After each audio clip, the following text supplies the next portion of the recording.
So what I usually do when I'm conducting harassment training for a company is spend a couple days walking around and observing. I'll sit in on meetings, visit your lunchroom, talk to employees, and so on. My goal is to observe specific, potentially dangerous behaviors. Then I use the material I've gathered to shape the seminar I'll deliver to your employees. That sounds great, but I have to ask, does this approach invade employee privacy? Not to worry. I don't betray any confidences, and I change enough facts when I describe what I've witnessed. No one knows that I'm talking about him or her, yet they can all relate to the material. And if I do use any actual footage, I'll get permission first. And what happens if you don't collect enough evidence for your seminar? I mean, I doubt our employees are harassing each other every single day. You'd be surprised. Company presidents almost always are. Things are going on constantly in the workplace in America. You'll see. So, shall I get started? Layla, I'm so sorry to interrupt. I have corporate on line 2 for your conference call. Oh, thank you. Yes, get started, and Okay. good luck, I think. You can use the office next door to work. Great, thank you.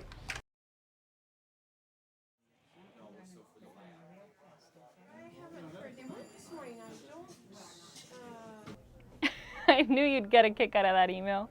It cracked me up too. It totally captured those geeks in IT, didn't it? I know, I was dying, especially the part about the accent and the glasses. I know. Listen, I gotta run. I just printed out a copy to bring home for my husband, and I better grab it off the printer before somebody else does. My husband is gonna get a kick out of it. He loves jokes, especially the ones about foreigners. Oh, and remember to delete yours, okay? Okay. You're welcome. Bye.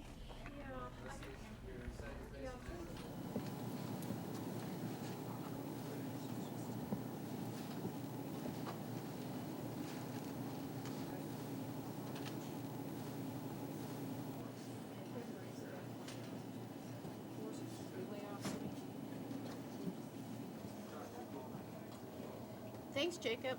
Thanks, Matt. I look forward to seeing the revised spreadsheets next week.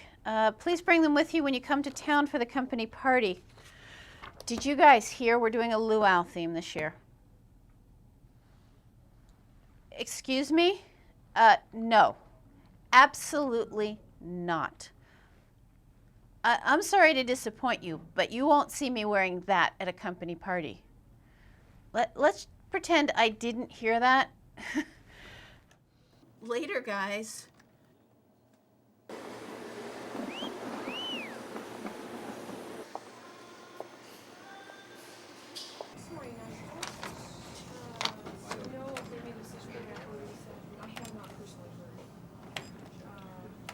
Miserable copy machine. Ooh, sounds like all this new technology is a bit overwhelming for a man to stand. Yo, once you master the copier, let me know and I'll show you this new amazing cutting edge invention. It's called a fax machine. Oh, you all just a bunch of punks.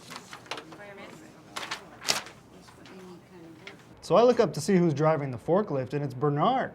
And I start thinking, should this guy be driving? He's the one you told me about, right? That guy with all that crazy stuff in his locker? Needles? Right. The syringe, vials, all sorts of medications and stuff. If I were you, I would ask around. Maybe someone on your team knows what's going on. Well, I don't want to start any rumors, but I will have a heart-to-heart with him. I'd love to mind my own business, but I can't. It's safety first, right? Absolutely.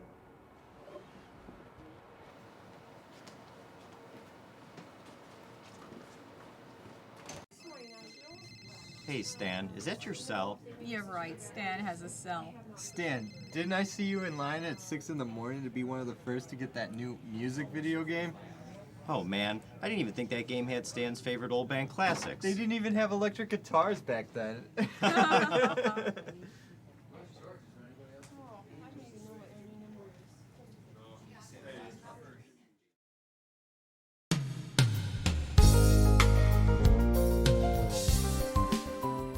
Harassment training is necessary for every workplace. It teaches employees what the laws are and protects your business against legal liability. It is also the only way to ensure that every employee gets what he or she is entitled to, a comfortable, positive, and productive work environment. As a harassment training expert, I've seen it all: insulting behavior, illegal behavior, even innocently intended behavior that's landed untrained employees in hot water.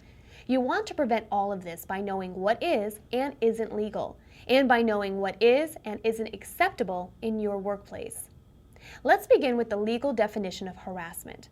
Harassment is any severe or pervasive behavior directed at any employee on the basis of his or her sex, race, color, religion, national origin, age, disability, or any other protected status, which may vary from state to state or district to district, and may include sexual orientation, marital status, and political affiliation. Since naturally you are responsible for everything you say, do, write, and display, you have the responsibility to stop and think before you act, always. If your behavior could possibly be interpreted as threatening, offensive, or disrespectful to or by anyone, don't do it. Anyone who even witnesses or hears about anything bothersome can file a complaint against you. This can lead to a formal investigation, disciplinary action, and even termination, not to mention possible legal action. It's not worth it. Of the many forms harassment can take, everyone is probably most familiar with the term sexual harassment. But did you know that there are two kinds? There's the stereotypical quid pro quo, meaning literally this for that, as in, I'll do this work-related favor for you if you'll do this sexual one for me. And there's hostile environment sexual harassment.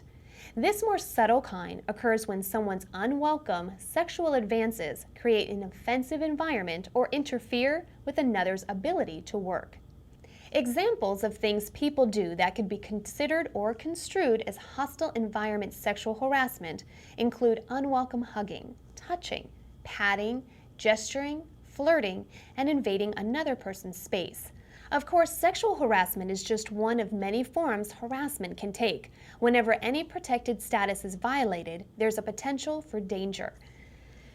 That said, in addition to everything you do, you must also be careful about everything you say. Keep offensive and inappropriate jokes to yourself.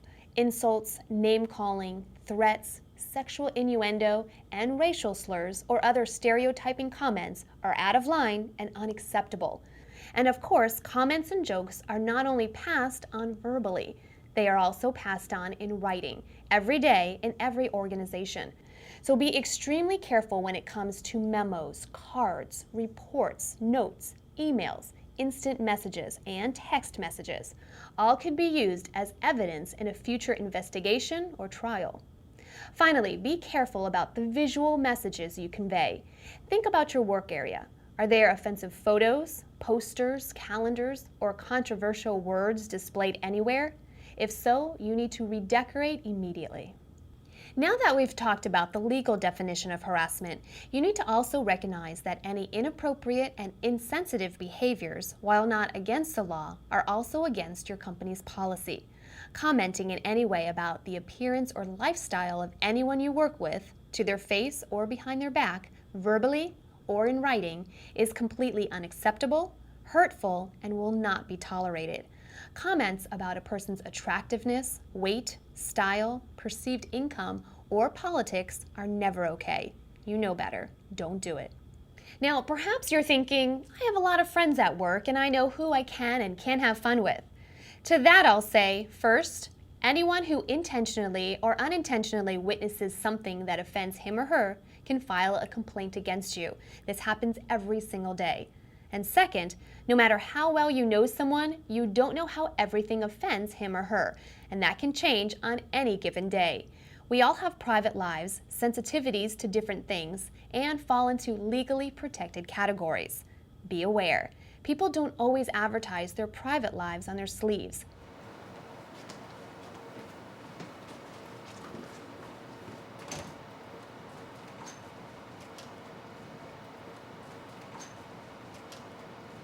Stop and think. What would your t-shirt say? Both harassment and other insensitive behaviors lead to decreased morale and productivity, which hurt the entire company. While the worst case scenario is investigations, lawsuits, and terminations, the best case, if you can call it that, is stress, distractions, and discomfort. The rule is simple. If it's something you wouldn't want your grandmother, spouse, or child to witness, then don't do it. Now, let's take a look at some of the things we just witnessed again. Here's Kim. It totally captured those geeks in IT, didn't it? I know. I was dying. Especially the part about the accent and the glasses. I know. Listen, I gotta run. I just printed out a copy to bring home for my husband, and I better grab it off the printer before somebody else does. Okay. You're welcome. Bye. This is a case of using technology in a dangerous way. Email, internet sites visited, instant messages, and text messages contribute to thousands of harassment claims each year. First of all, the information is permanent, so even if it is deleted as Kim requests, it can be accessed anytime, most easily by those geeks in your IT department. And did you know that 50% of companies monitor emails? And they have every right to. Almost everything you do, say, and write on company time or with company equipment is property of your company and can be used against you. And what about the nature of the hilarious email? There is a dig about foreign accents, which violates national origin protections. And there is a mention of glasses, which is insensitive and immature, and may even violate disabilities protections. Kim was irresponsible for passing this on, laughing about it, and printing this out on a shared printer to bring home. She is taking a lot of unnecessary risks in exchange for a quick laugh. Don't you be as foolish. Now, let's remind ourselves about Stan. Ooh, sounds like all this new technology is a bit overwhelming for a man Stan. Hey, Stan, is that your cell? You're right, Stan has a cell. Age is a protected status, and by age, we mean employees age 40 and over. Now, there seems to be a pattern here. Stan is being repeatedly mocked about his inexperience with new technologies. This is alluding to his age, and as I said earlier, if this type of behavior is severe or pervasive, Stan may be a victim of workplace harassment. As you're reminded of the next scene, see if you can determine the potential harassment. He's the one you told me about, right? The guy with all the crazy stuff in his locker? Needles? Right. The syringe, vials, all sorts of medications and stuff. If I were you, I would ask around. Maybe someone on your team knows what's going on. Well, I don't want to start any rumors, but I will have a heart-to-heart with him. I'd love to mind my own business, but I can't. Safety first, right? Did you figure it out? This conversation may very well violate Bernard's protections relating to a possible disability. While stories about illegal drug use with needles are widespread, needles and vials are the delivery system for countless legal medications, for everything from diabetes to migraines to infertility. Jumping to conclusions about Bernard's ability to work a forklift on the basis of what Jose spied in his locker is unfair, and confronting him about it inappropriately could lead to legal problems. Suspicion about illegal drugs is one thing. That should be handled according to your company's drug testing policies. But speculating about a person's medical issues and talking about them unnecessarily to coworkers could amount to harassment or discrimination under the Americans with Disabilities Act. By sharing his concerns with Kim, Jose is invading Bernard's privacy. And if, as Kim suggests, Jose asks around, that's even worse. There are lots of misconceptions about harassment and other inappropriate behaviors. One is that it is directed to someone of lower rank from someone of higher rank. Another is that harassment can only happen during work hours. Let's take another look at Layla's phone call. No. Absolutely not. I'm sorry to disappoint you, but you won't see me wearing that at a company party. Let's pretend I didn't hear that. Here we see Layla being offended by two male colleagues, possibly of a lower rank than she. They are implying something inappropriate about what Layla should wear to a company event, and it clearly makes Layla uncomfortable. Though events like company parties and travel often take place outside of traditional work hours, they are breeding grounds for disrespectful behaviors. People let their guards down when they are in a social setting, particularly if there is alcohol involved, and this is not okay. Another misconception about harassment and other insensitive behaviors is that they are directed from a majority to a minority, male to female, Caucasian to other races, Christian to other religions, healthy to disabled, younger to older. But this is not the case.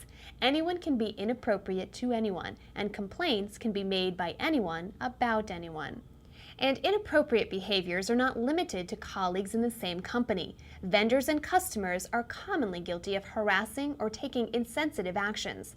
Now, does Layla have a legitimate harassment complaint about her colleague Matt?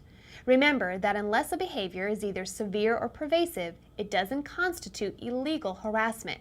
So if this is an isolated incident, no, it is not illegal. But Matt's comment did make Layla uncomfortable.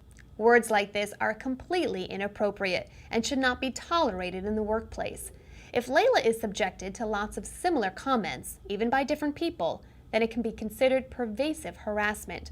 Whether illegal or not, these behaviors can subject employees to serious disciplinary action and termination. There's a lesson to be learned from this remote control here. If the employees we observed today paused before they said or did something offensive, fast-forwarded to imagine how their behavior might be perceived by others, rewound to see how much better the situation would be if they had kept their impulses to themselves, and then stopped, their colleagues would be healthier and happier. In every scene we've witnessed, the employees had to have known they were doing something that someone might take offense to, yet they risked it anyway. Once they are trained, they will have no excuses. And now that you've been trained, you don't either. Like our friend here, you're in control.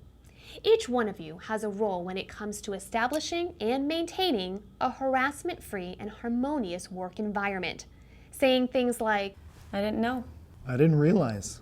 are not acceptable excuses. Harassment is in the eye of the offended. And what if a harassing or insensitive situation rears its head around you or is brought to you for advice? Well, don't go along with it. Say something to stop it and walk away. If you see, hear, or know about a situation like this, you are involved, like it or not. Speak up.